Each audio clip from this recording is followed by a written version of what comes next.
Hello નમસ્તે મિત્રો, આજે હમણાં આ વિડીયોમાં ઇન્દિરા એકાદશી એટલે કે ભાદરવા વદ એકાદશીની કથા, વાર્તા, પૂજન વિધિ, મહિમા વિશે સાંભળીશું. તો વિડીયો અંત સુધી જોવાનું ચૂકશો નહીં અને ચેનલ સબસ્ક્રાઇબ કરી નાખજો. ઇન્દિરા એકાદશી વ્રતકથા પૂજન વિધિ મહિમા.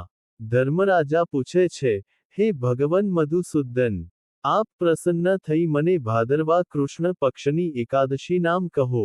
ભગવાન કહે છે, એ એકાદશીનું નામ ઇન્દિરા છે. એના વ્રતના પ્રભાવે મહાપાપ નાશ થાય છે.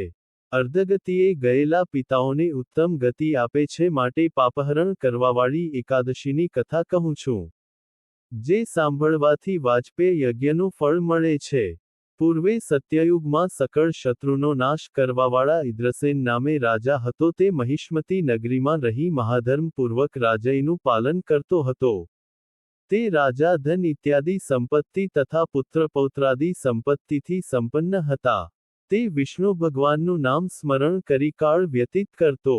એક સમયે રાજાની સભામાં આકાશમાર્ગે નારદજી આવ્યા એટલે રાજાએ ઉઠી હાથ જોડી આસન ઉપર બેસાડી વિધિપૂર્વક પૂજન કરી પૂછ્યું, હે ઋષિ, મારા ઉપર કૃપા કરી પધારવાનું કારણ કહો. ત્યારે નારદેજીએ કહ્યું કે રાજન, બ્રહ્મલોકથી યમલોકમાં આવ્યો ત્યાં તમે મારું પૂજન કર્યું. પછી હું સિંહાસન પર બેઠો. હૈ નૃપતે, ઘણું પુણ્ય કરનારા અને વ્રત અધૂરું હોવાથી વાસ કરનારા તારા પિતાએ મને જોયો. તેમણે મને કહેલું કે મહિષ્મતી નગરીમાં ઇન્દ્રસેન નામે મારો પુત્ર છે. તેની પાસે જઈ કહેજે કે તારા પિતા યમલોકમાં વાસ કરે છે. તેનું કારણ એ કે જન્માંતરમાં કાંઈ પુણ્યકર્મ અધૂરું રહેલું છે. માટે તું ઇન્દિરા નામની એકાદશીનું વ્રત કરી મને સ્વર્ગમાં મોકલ. આ તારા પિતાની સ્વર્ગની પ્રાપ્તિ થવા માટે તું ઇન્દિરા નામે એકાદશીનું વ્રત કર.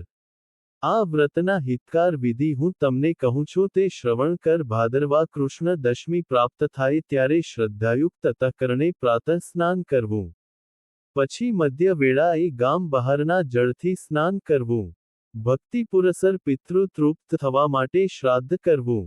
એકાદશીને દિવસે શુદ્ધ પ્રાતઃકાળ થયે દંતધાવન કરી મુખ ધોઈ સ્નાન કરી, ઉપવાસને નિયમ કરવા ભગવાનની પ્રાર્થના કરવી. હે ભગવાન, આને હું સર્વ સંગ પરિત્યાગ કરી ઉપવાસ કરીશ. કાલે ભોજન નિયમ પ્રમાણે કરીશ.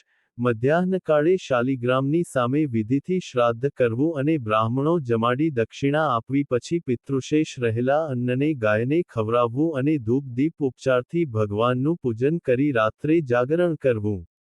પછી બારસને દિવસે પ્રભાતે ભગવાનનું પૂજન કરી બ્રાહ્મણ જમાડવા અને પુત્ર સહિત પોતે બધું અન્ન સહમૌન ધારણ કરી જમવું. હે રાજન, નિશ્ચય આ વ્રત તું કર. આ વ્રત કરવાથી તારા પિતૃ વૈકુંઠમાં જશે. આ પ્રમાણે કહી નારદજી અંતર્ધ્યાન થયા અને વ્રતના પ્રભાવથી તેના પિતા વૈકુંઠમાં ગયા.